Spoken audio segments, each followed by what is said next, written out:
Hey, Bobby Manning here. Welcome to the Garden Report live from Providence, Rhode Island, where the governor here, I think Governor McKee, right? He honored Joe Mazzulla, Johnston native, Rhode Island legend now as the championship coach of the Celtics. And it was pretty surreal because there were a lot of people here, Noa Dalzell by my side from SB Nation, CLNS Media. There were a lot of people here who at least said they knew Joe. There were some family members, a lot of people calling him Joey. And on the Mazzulla scale of happiness, a pretty joyous Mazzulla homecoming here in Providence. So cool event as we're just a couple weeks from training camp here. Celtics owner Steve Pagliuca was on hand as well. And Mazzulla probably took about 100 plus photos with fans here. So pretty cool event. Larry O'Brien trophy on hand. I know you talked to some fans. Noah, what was the vibes out here? Yeah, I think for most people, there were a lot of people here that knew Joe, whether like I talked to his high school ref, some of his childhood friends, people that knew him because he was friends with their friends, so a lot of distant connections as well. But I think that there was just this moment of joy and like celebration at this event that, you know, it's been a couple months since the Celtics won the championship, but obviously bringing the trophy here to Rhode Island, it just reminded people that the Celtics are not just a team for Boston, but actually this was a celebration for all of New England. And I think because Joe Mazzulla has such deep roots in Rhode Island, that's even more the case than it usually is. Like, people were just so happy that Rhode Island's on the map. The governor was so emotional that Joe was here and that Rhode Island was on the map because of him. And just this was really a celebration of Joe more than it was even of the championship. He spoke about how important it is for him, community, and how, you know, really it was a result of him, of the village that raised him, this championship. And so, yeah, it was a really special event. It wasn't one of those like championship trophy celebrations where it was all about the team. It was really about Joe Mazzulla and like what he did to get to this point, and all the people that are behind him, and he really got to thank a lot of those people too. So yeah, it was just cool to be here. I think we hear a lot about his connection to Rhode Island, and to actually be here and to see all those people and a lot of Italian last names, I will say. But he was very happy to be here and just took photos with literally everybody. And there was a cool moment early on with the governor called on a couple of kids. It's the first day of school here in Rhode Island, so the kids that were here are skipping school. There was one kid wearing a Joe Mazzulla jersey. Joe got a kick out of that, took a photo with him. So just a very joyous occasion. Yeah, it's amazing to think about. We were just talking, what are the stories going into this year? What's going to be interesting? Near the top of the list is how championship, affirmation changes Joe, if it does at all. I don't think it's going to change him too much, but there's some pressure on him. Like, if they get off to a bad start, I don't think the championship's going to give him too much leeway, because we know fans have been pretty fleeting with him through his highs and his lows. But he's going to get a lot of rope now. He is a Celtics championship head coach, and that puts him on a pretty short list of, you know, some of the most iconic names in the franchise's history here. So that's a lot of weight off his shoulders. You remember year one coming in, the worst of circumstances. Year two, there's unreal pressure, championship or bust. And now this year, it might be a little bit more relaxation. I don't know. I don't know what to expect from Joe. He's very unpredictable. Yeah, I don't know that we'll see anything different from him than what we're used to, because he made very clear, I mean, literally the night that they won the championship, that this doesn't mean anything. This doesn't mean that like now what they were doing all along was worth it, and it wouldn't have been worth it if they didn't win. And the guys that weren't on the championship team weren't a part of it. Like, I think he wants to combat this narrative that like when you don't win, it was a big failure, and when you do win, it's a big success.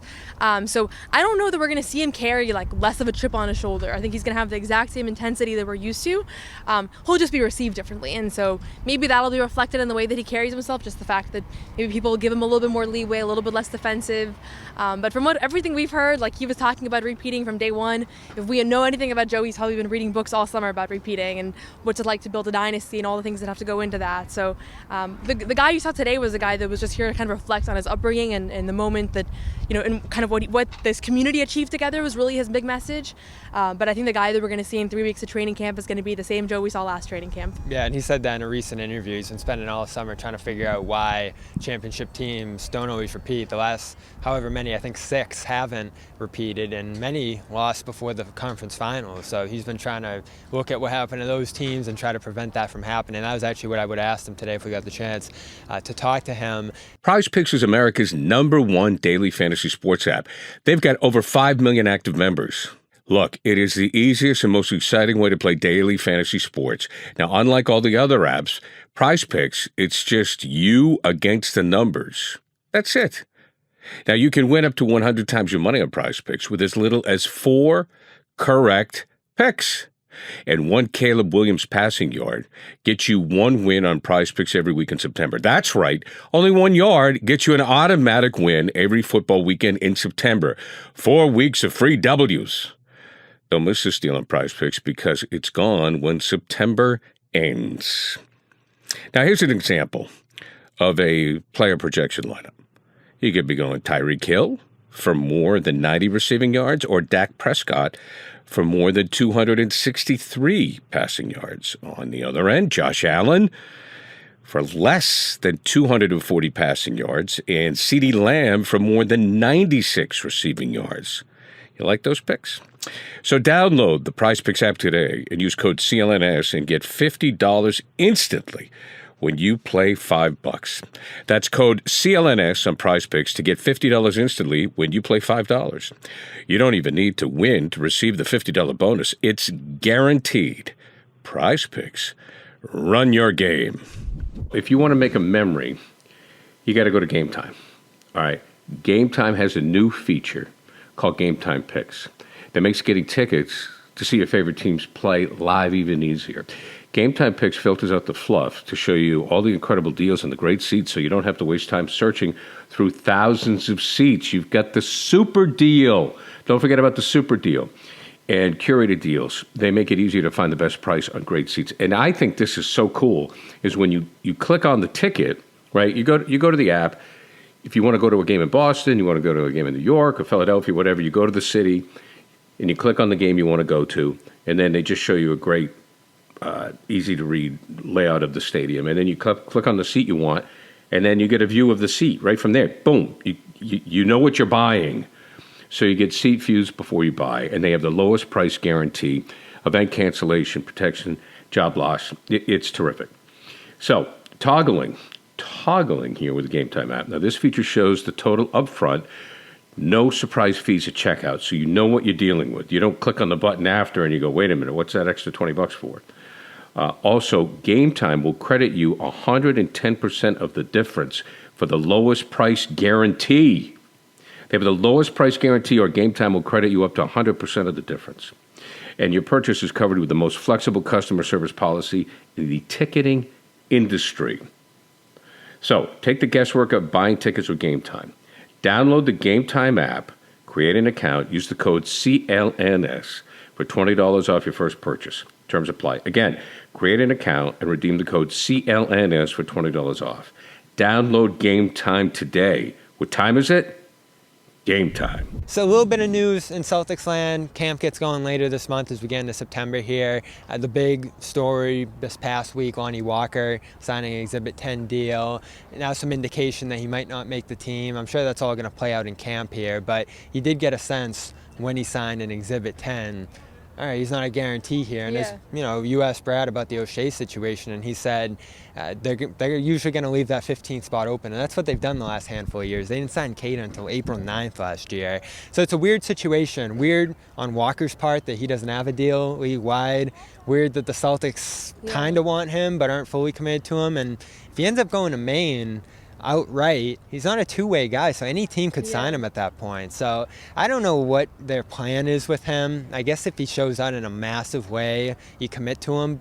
I also think it's going to be hard to find a guy who's better than him at 15, but 15 also usually doesn't play, so I'm kind of confounded by this.